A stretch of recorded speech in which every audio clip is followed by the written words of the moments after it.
है, ऐसा संतों ने कहा है कि जीव उद्धार का द्वार पुकार कहा घट भीतर, ने शरीर के भीतर यह रास्ता है।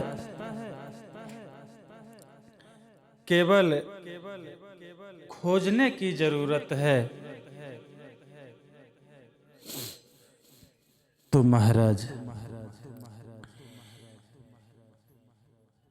आगे लिखा है कि संस्कृति संताप से कांप रहे, भव भौर भ्रमत जीव हाँफ रहे।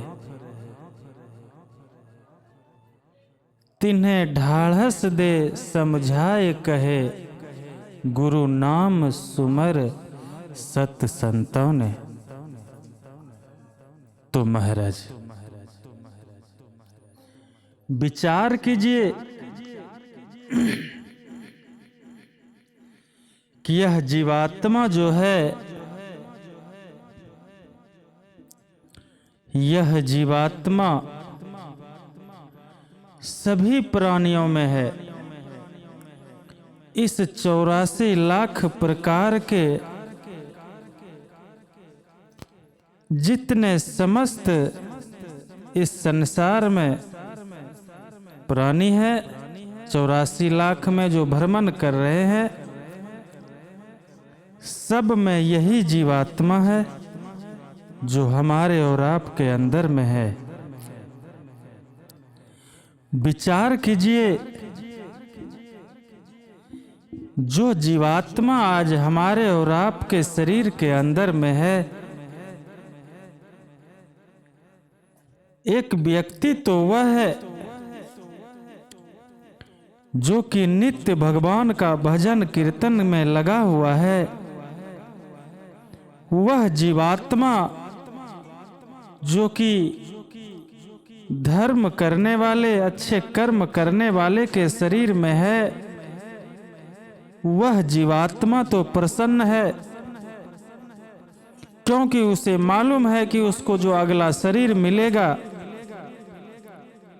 वह जरूर अच्छा शरीर मिलेगा, क्योंकि जिस शरीर में अभी वह है उस शरीर से अच्छे कर्म हो रहे हैं, धर्म हो रहा है,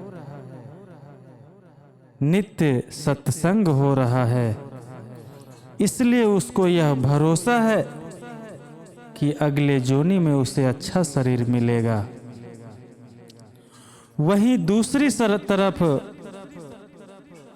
दूसरा जीवात्मा है जो कि दूसरे मनुष्य के शरीर में है, और उस शरीर से हर बुरे कर्म हो रहे हैं, नशा, चोरी, झूठ, बेविचार, ये सब हो रहा है।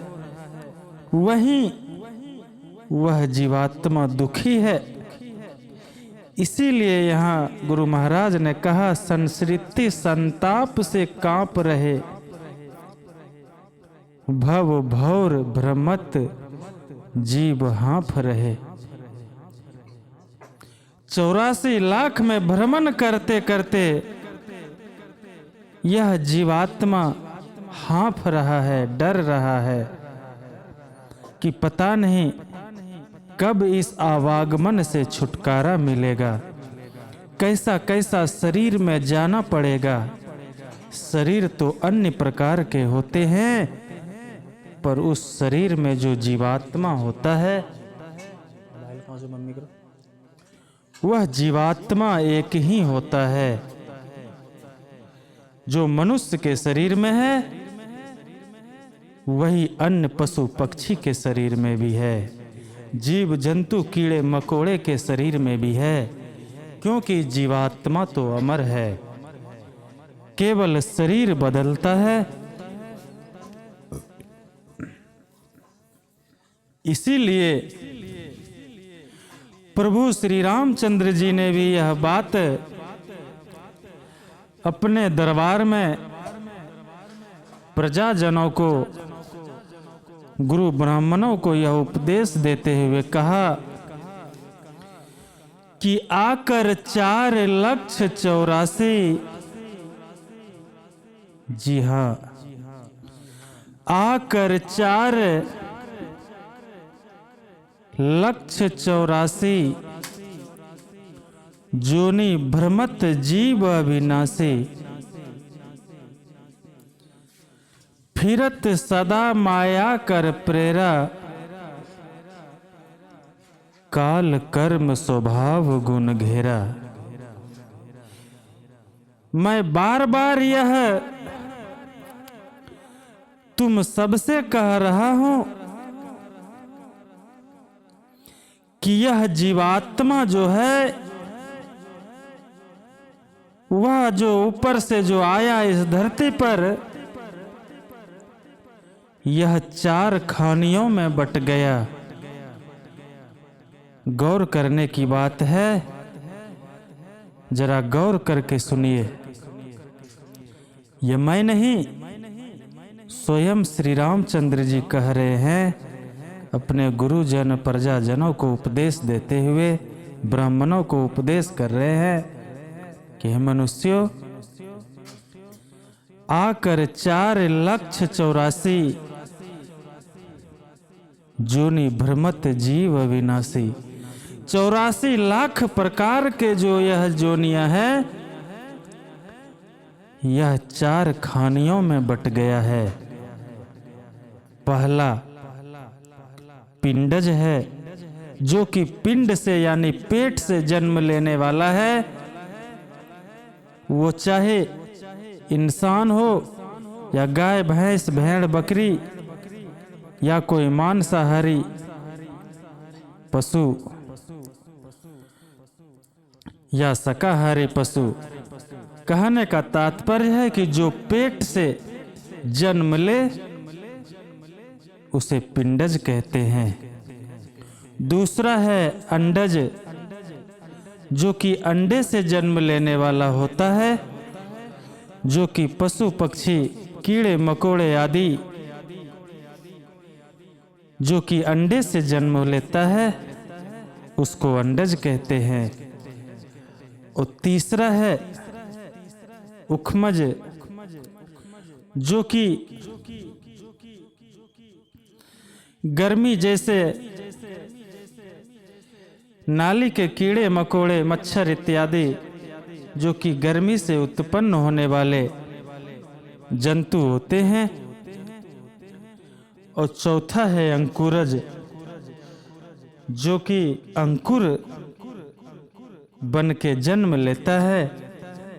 जैसे खेत में यानी मिट्टी में कोई बीज डालते हैं तो अंकुर होके बाहर निकलता है, फिर बड़ा पेड़ पौधा बनता है, उसे अंकुरज कहते हैं। इसीलिए स्वयं श्री रामचंद्र जी ने यह कहा कि आकर 4,84,00,000 जोनि भ्रमत जीव अविनाशी। यह 84 लाख प्रकार का जो यह शरीर है, जोनिया है, इसमें सबसे श्रेष्ठ मनुष्य का शरीर है। यह मनुष्य का शरीर पाकर के अगर मुक्ति का मार्ग नहीं खोजा तो आगे यह मौका नहीं मिलेगा। एक बार की बात है, हमने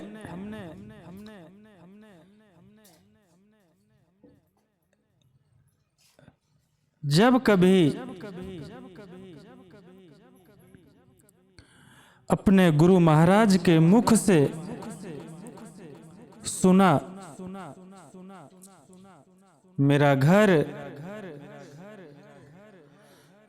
ठीक सत्संग भवन के आगे में है। जब कभी मैं सत्संग सुना, और जब कभी क्या रोज ही नित्य उस मंदिर में सत्संग होता है। हमारे परम पूज्य बाबा नित्य प्रवचन करते हैं। कहते हैं कि झूठ, चोरी, नशा, हिंसा का त्याग करना चाहिए। सुना, सुन करके अच्छा लगा। मन में विचार आया कि जो शरीर झूठ, चोरी, नशा, हिंसा का त्याग कर दे, वह तो फिर एक मंदिर के समान हो जाएगा।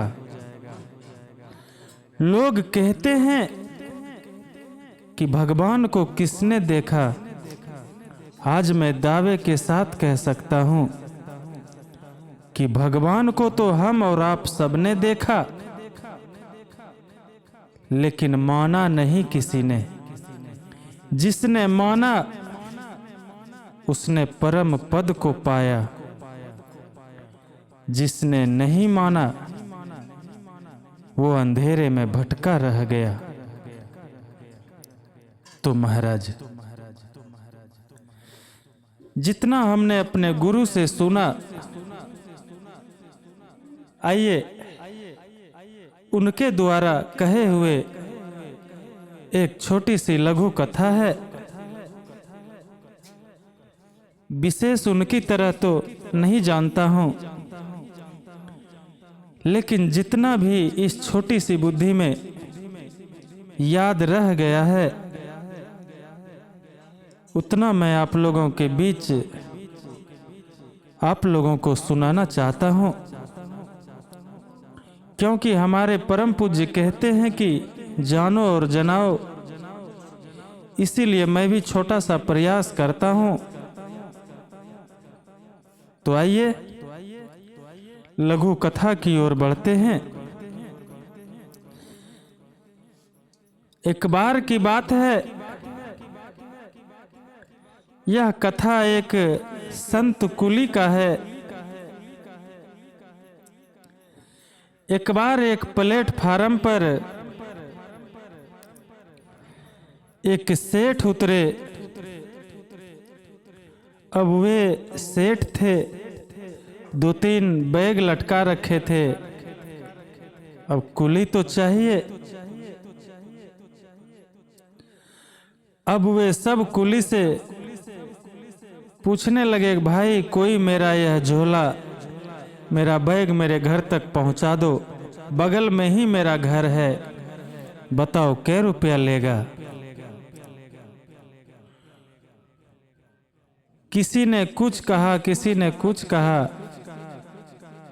बोला ये तो तुम बहुत पैसे मांग रहे हो। बोला कोई इससे सस्ता वाला नहीं है। बोला हाँ सेठ जी जाओ, वो फलाने जगह में प्लेटफार्म पे सबसे पीछे एक कुली है, हो सकता है शायद वो आपके काम आ जाए। सेठ जी गए उस कुली के पास में। कुली से कहा कि भाई यह मेरा सामान मेरा घर तक पहुंचा दोगे। बोला बगल में ही मेरा घर है। बोला कितना लोगे पैसा। संत कुली ने जवाब दिया कि साहब मैं केवल 5 ही रुपया लूंगा। सेठ ने मन में सोचा कि क्या बात है, लोग तो उधर 400-500 रुपया मांग रहा था, ये कैसा है 5 ही रुपया मांग रहा है, कहीं कोई बात तो नहीं। सेठ को रहा नहीं गया। सेठ ने कहा कि क्या बात है भाई, उधर तो सब बहुत बहुत मांग रहे थे, तुमने 5 रुपया ही कहा, कोई बात तो नहीं। कुली ने कहा बात तो है सेठ जी, इसीलिए मैं 5 रुपया ही मांगा हूं। बोला क्या बात है। बोला जब तक आपका घर नहीं आ जाए, गौर करके सुनना है भाइयों, देखिए यहाँ पे संत कुली क्या कह रहे हैं उस सेठ से कि जब तक आपका घर आ नहीं जाए तब तक मैं जो कहूँगा वह आपको सुनना पड़ेगा। संत कुली ने कहा, और कहा क्या? पहले तो मन में विचारा कि ये हमसे क्या कहेगा, क्या बोलेगा। फिर मन में सोचा अच्छा चलो कोई बात नहीं, सुनना ही तो है, इस कान से सुनेंगे इस कान से निकाल देंगे। फिर सोच करके बोले अच्छा ठीक है चलो। संत कुली ने सामान उठाया और उठा करके आगे आगे चलने लगे। और जब आगे आगे चलने लगे पीछे पीछे वो सेठ आगे आगे संत कुली। पूरी रास्ता जब तक सेठ का घर नहीं आ गया, पूरे रास्ता उस सेठ को सत्संग सुनाया। सेठ भी मन में सोचे कि अरे कहाँ मैं फंसा, ये पूरे रास्ता हमें भुका रहा है। अच्छा चलो कम से कम सस्ता कुली तो मिला। यह सोच करके हुकारी देते देते अपने घर तक आया। घर पहुंचा, सामान रखा और 5 रुपया लेकर संत कुली वहां से चल पड़े। जैसे उसके घर से बाहर निकला फिर लौट करके अंदर गया। अब सेठ ने पूछा अरे भाई पैसा तो मैं तुमको दे दिया, अब क्या लेगा? बोला लेना नहीं है कुछ सेठ जी, आपको कुछ कहना है। बोला अच्छा कहो। बोला कि ठीक आज से तीसरे दिन हमारी मृत्यु हो जाएगी और उसके 8वें दिन आपकी मृत्यु हो जाएगी। अब यह सोच करके तो संत कुलिया सेठ आश्चर्य में पड़ गया। अरे ये क्या कह दिया इसने कि आज के दूसरे दिन हमारी मृत्यु हो जाएगी और फिर 8वें दिन तुम्हारी। समय बीता, तीसरा चौथा दिन बीता। उसको ख्याल आया कि कुली ऐसा बात बोला था। गया वो प्लेटफार्म पर, बगल में ही था। बोला अरे वो जो संत कुली था वो कहाँ है? बोला अरे सेठ जी वो तो 2 दिन पहले खत्म हो गए, मर गए वो। अब तो सेठ आश्चर्य में पड़ गया कि संत कुली ने कहा था कि आज से दूसरे तीसरे दिन हमारी मृत्यु हो जाएगी, उसके 8वें दिन तुम्हारी। आज 5 दिन बीत गए, 3 दिन बाद तो हमारी भी मृत्यु। अब तो वह आश्चर्य में, वह अब जो है दुखी होने लग गया। अब क्या करें क्या नहीं करें। समय बीता। एक दिन ऐसा आया कि वह सेठ भी समाप्त हो गया, मर गया सेठ। और जब उसका प्राण छूटा, यमदूत उसे ले गए तो वहां पूछा गया कि भाई निकालो अब इसका बही खाता, इसने अपने जीवन में क्या क्या कर्म किए हैं। जब वहां देखा गया तो कर्म का जब हिसाब हुआ तो बोले कि महाराज इसने अपने पूरी जिंदगी अधर्म किए हैं, पाप किए हैं, कभी दान पुण्य नहीं किया, कभी भगवान का भजन नहीं किया, सत्संग नहीं किया। बस 10 मिनट इसने सत्संग सुना है, जो कि रास्ते में संत कुली ने इसको सुनाया है। इसकी वजह से थोड़ा सा स्वर्ग की प्राप्ति इसको हुई है। 5 मिनट इसको स्वर्ग का सुख मिला है। अब इससे पूछ लिया जाए कि पहले स्वर्ग का सुख 5 मिनट भोगना चाहता है या फिर पूरे जिंदगी नरक में डूबना चाहता है। सेठ होशियार था, चतुर था। उसके मन में आया कि क्यों ना पहले स्वर्ग का सुख भोग लिया जाए, फिर तो पूरी जिंदगी नरक में डूबना ही है। तो उसने कहा, प्रभु पहले हमें स्वर्ग में भेजा जाए। तो महाराज इसीलिए यहाँ पे संतों ने कहा है कि पारस और संत में यह अंतरो जान, पारस तो सोना करे, संत करे आप समान। पारस मणि जो पत्थर होता है, उसमें अगर लोहा छू जाए तो सोना बन जाता है। और कोई अगर अच्छा संत मिल जाए तो वे अपने शिष्य को ऐसा राह दिखला देते हैं, ऐसे राह पे चलने का प्रेरणा देते हैं, जो कि आज एक सेठ के साथ हो रहा है। 10 मिनट के सफर ने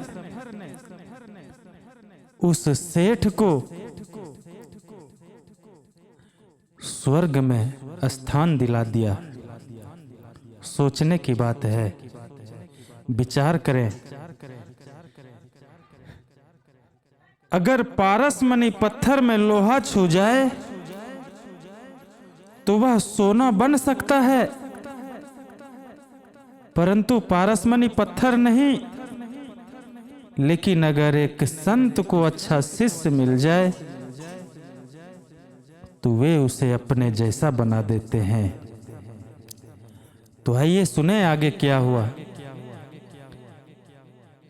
जब वह सेठ का जीवात्मा स्वर्ग में गया,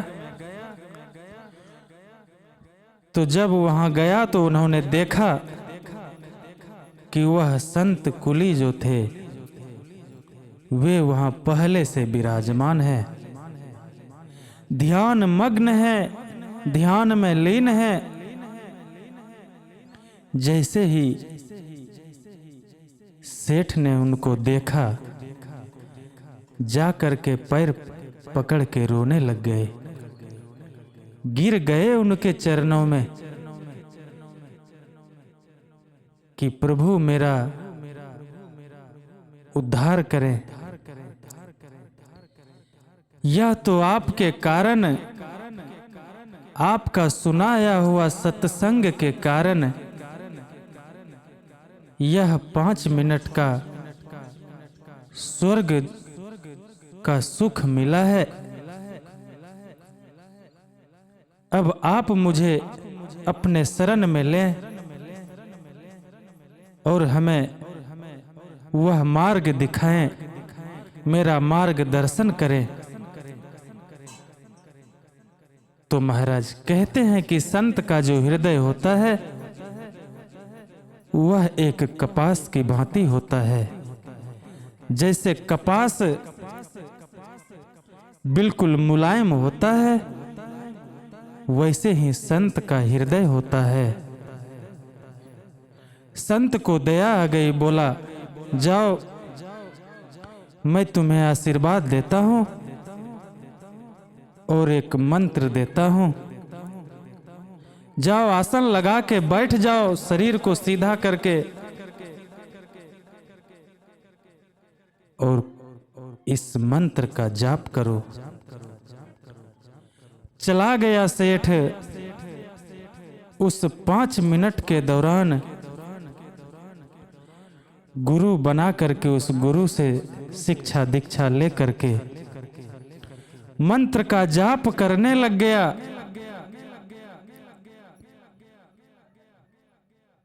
और इतना जाप किया कि जाप में बिल्कुल लीन हो गया, मंत्र में एकदम से मंत्र मुग्ध हो गया। जब समय बीता, जम के दूत आए तो उसने देखा कि सेठ तो गुरु का ध्यान कर रहा है। अब भला उसकी क्या मिजाल जो कि सेठ में सट सके। उल्टे पांव वापस चला गया, जाके सब बात बताया यमराज को। यमराज ने कहा छोड़ दो उसको, रहने दो वहीं। तो महाराज विचार कीजिए, ये है सत्संग और यह है संतों का साथ। ये है सत्संग की महिमा, जो कि एक इंसान को, एक जीवात्मा को नरक से निकाल करके स्वर्ग में स्थापित करता है, स्वर्ग में विराजमान करता है। इसी प्रकार हम लोगों को यह शरीर विधाता ने दया करके दिया है, इसका दुरुपयोग ना करें। संसार में, संसार के बंधनों में, संसार में फैले हुए माया में इसको ना उलझाएं। यह तो आना जाना संसार है।